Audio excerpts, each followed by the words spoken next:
Recording in progress. Hey, everybody.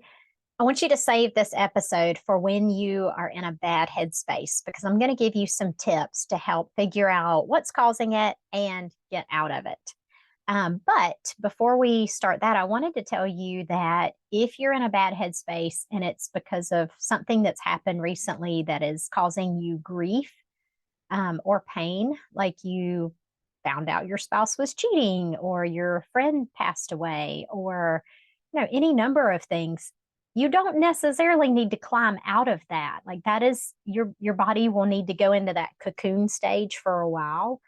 And that's what Stephen, what was his name? Stephen Hayes, he called clean pain. So there's dirty pain, and dirty pain is when you are suffering because of those thoughts that loop through your head about he shouldn't have done that, or they should pay me more, or stuff like that. Clean pain is when, like my husband lost a friend and he is grieving. And that is, I don't need to try to like get him to get in a good mood. I have to keep reminding myself of that. Like grief goes on as long as it goes on. And the only way through it is to just keep going through it. So this is for that kind of like, I am in the worst mood and I don't know what's causing it, or I do know what's causing it and I just want to wallow in it. I just like, I want to kill somebody. Maybe, maybe that's just me. I had never really experienced the type of rage that I am experiencing now that I'm in my 40s. And thankfully, I have a local practitioner who has helped me with my hormones. Thank you, progesterone. But anyway, it still got the better of me last week. And I was not going to mention this on the podcast, but I was telling my sister in law the story, and she's like, Hope, you should totally tell them about that.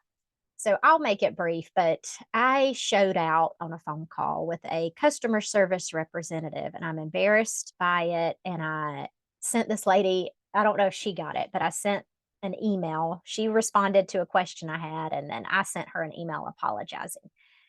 So I don't know what happened other than it was the day before Aunt Flo comes to visit. That's period for you people who don't know.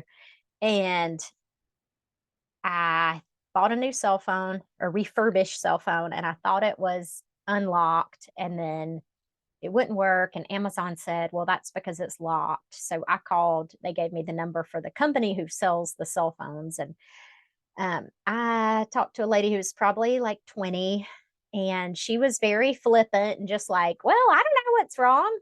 You could send it back. I'll send you a shipping label. And I did not want to send the phone back. I wanted help getting the phone unlocked. So I was really like, you're not listening to me. I don't feel validated. I mean, I just went full off on her. And I had just done the podcast episode, y'all, on how if you have a wound, you don't need to expect other people to heal it. Like it was not this lady's job to validate me and make me feel heard. I mean, she works for a cell phone company. Like she's not a therapist. And I just felt really bad. I think I probably ruined her day. And I turned around and did what our parenting coach calls the hot potato. So when you have something going on with you and you're upset, you will often take that emotional hot potato, and it feels very uncomfortable. So instead of allowing yourself to feel what you're feeling, you throw that hot potato at somebody else. And that somebody else was my 16-year-old. So when he got home and he got on YouTube instead of working on his dual enrollment application, I went off on him. And I had already not got, so, okay, let me back up. When you are in a bad headspace, it's really hard to be creative, if not impossible, because your body is in that fight or flight mode. So my body didn't really know the difference between this lady trying to kill me because my cell phone's not unlocked and, a saber-toothed tiger trying to get me. So my body was in fight or flight. I'm thinking, I mean, this reptilian part of my brain is like bowed up, like I'm gonna have to fight this lady.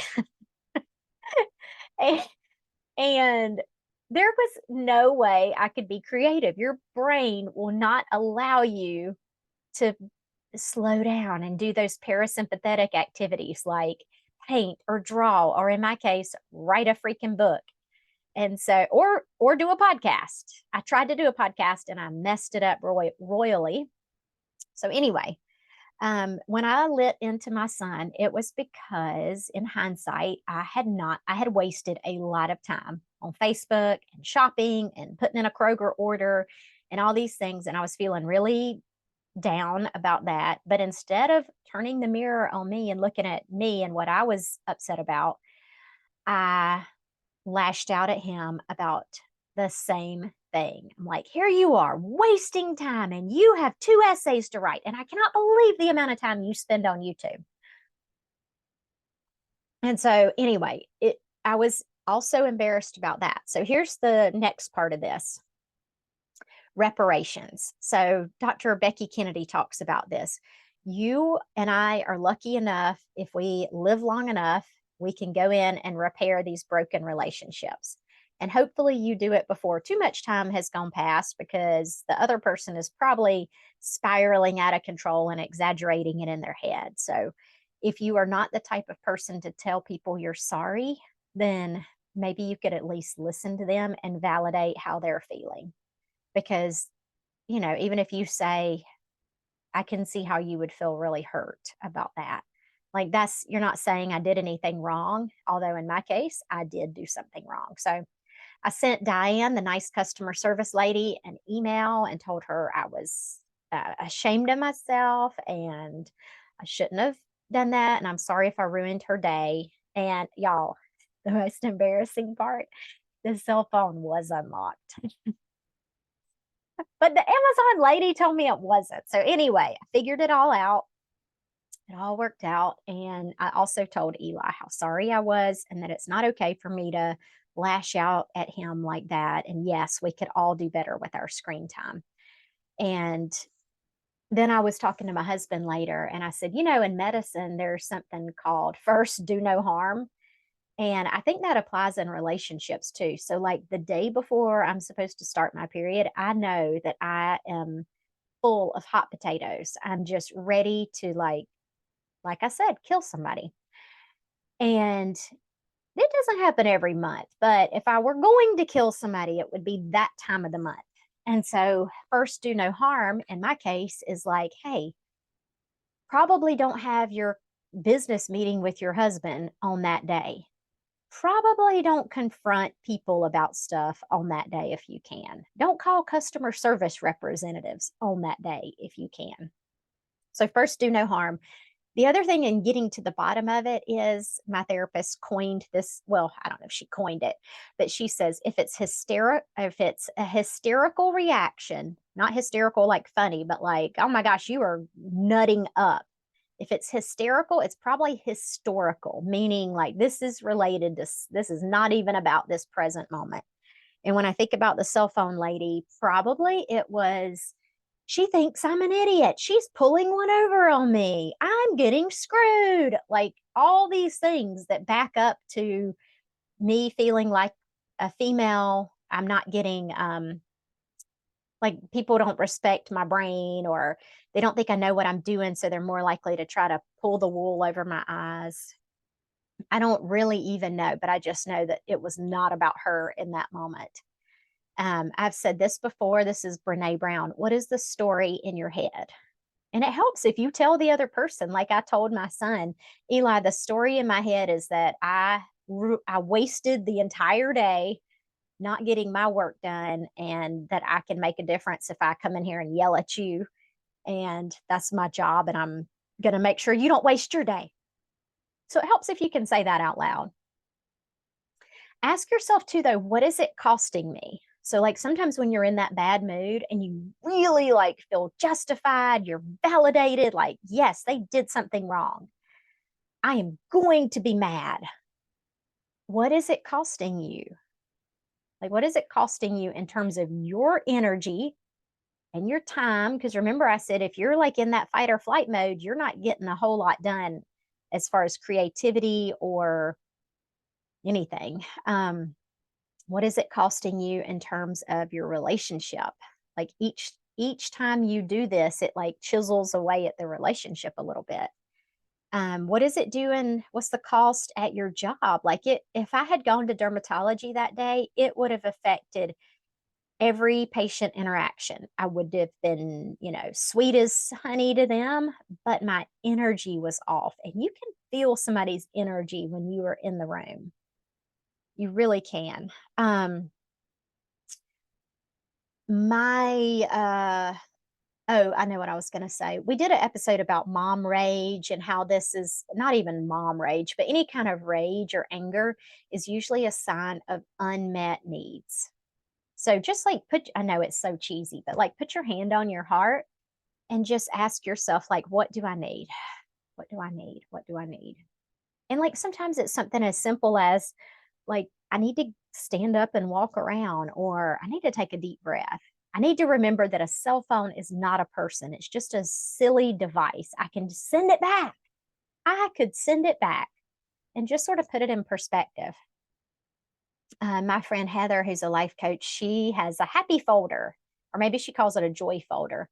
But she keeps nice things that clients have said to her. She keeps funny pictures or memes. Like you can have a digital happy folder where you save like things that make you laugh out loud. Like there used to be, I'm sure there still is, a YouTube video where this girl was curling her hair and she accidentally burned the end off. Like she pulled the curling iron away and there's a piece of hair attached.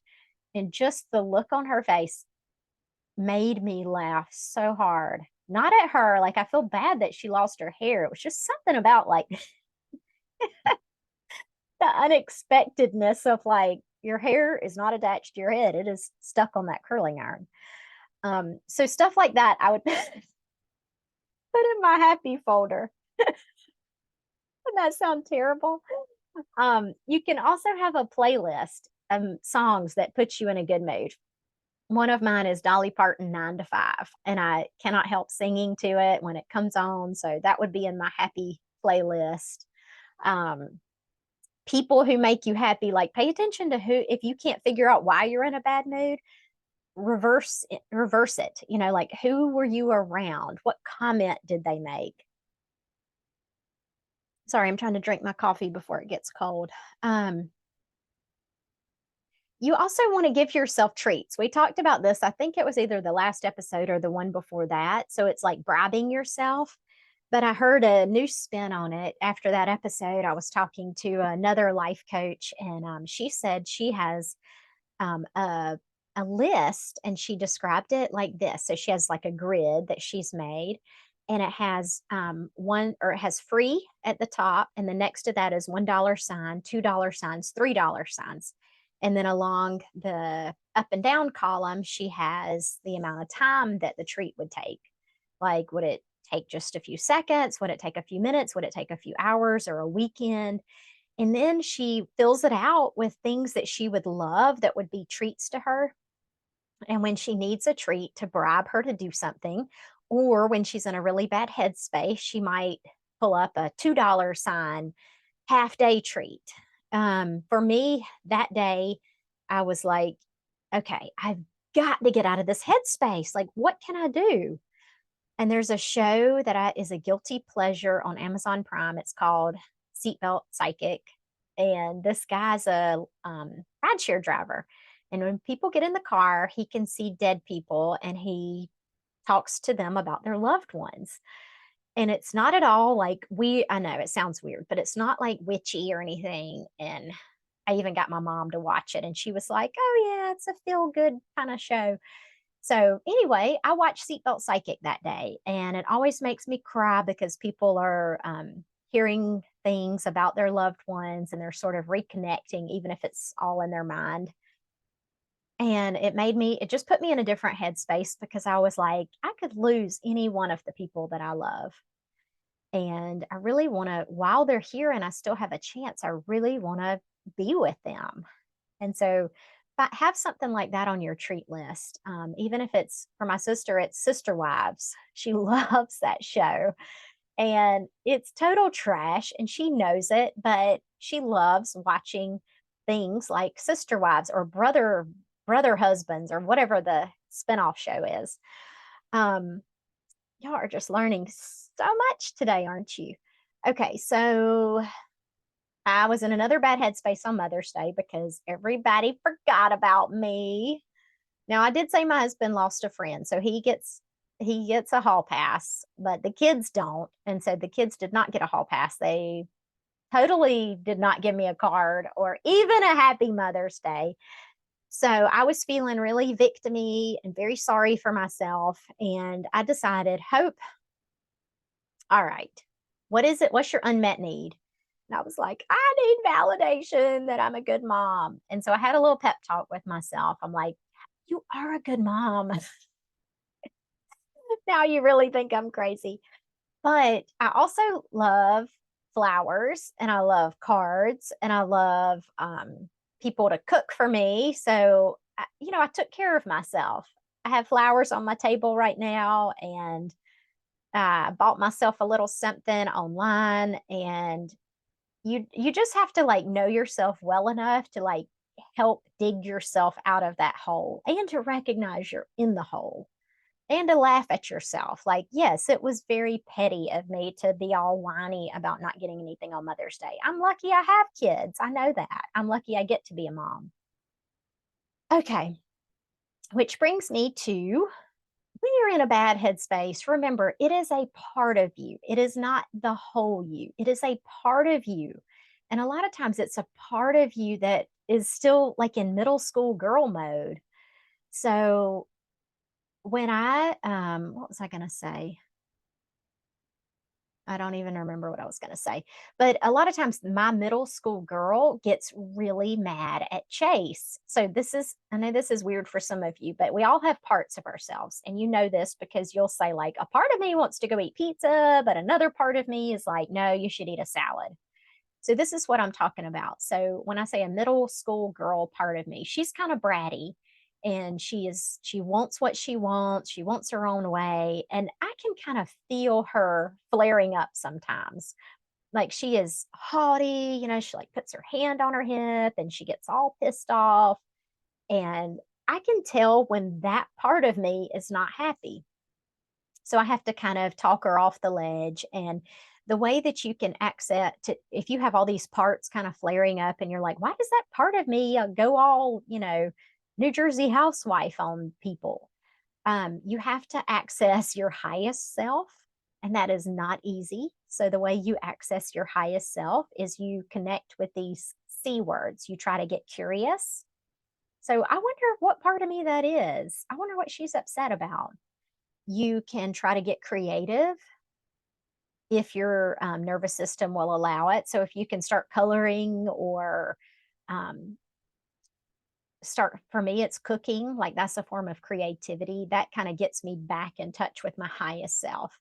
Compassion. So if you can have compassion for that part of you, like, oh yeah, that's the part of me that says nobody loves me, or that's the part of me that gets her feelings hurt. Just, like have compassion for yourself like you would somebody else. And then connection. If I can get out of my head and connect with another person, like call people or go visit with a neighbor or whatever, like that's going to get me out of that bad headspace too. Yeah, I think that's all I had today. So really just keep all these in mind when you are in a bad headspace. And if it's a justified bad headspace, like you really are in grief or you just got fired or whatever, like allow yourself to tell yourself what you need and give yourself that. You know what you need better than anybody else. So give yourself that. And if it's more of that dirty pain, like you are still looping in your brain and telling yourself stories about it and repeating those same thoughts over and over, if it feels like a wound, then you got to find a way to get out because we only get this life. This is not, we don't get a do-over. This is it. And so you really don't want to spend it like I was that day, yelling at some poor customer service representative, right? So make the most of your life and remember, there's always hope for you, really. There's always hope. You can always change. I do believe that our brains are able to be rewired. So just keep working on yourself. I know I'm working on myself and I didn't want to tell y'all about me yelling at somebody, but there, I did it and I'm working on myself and I'm going to be better. See y'all next week.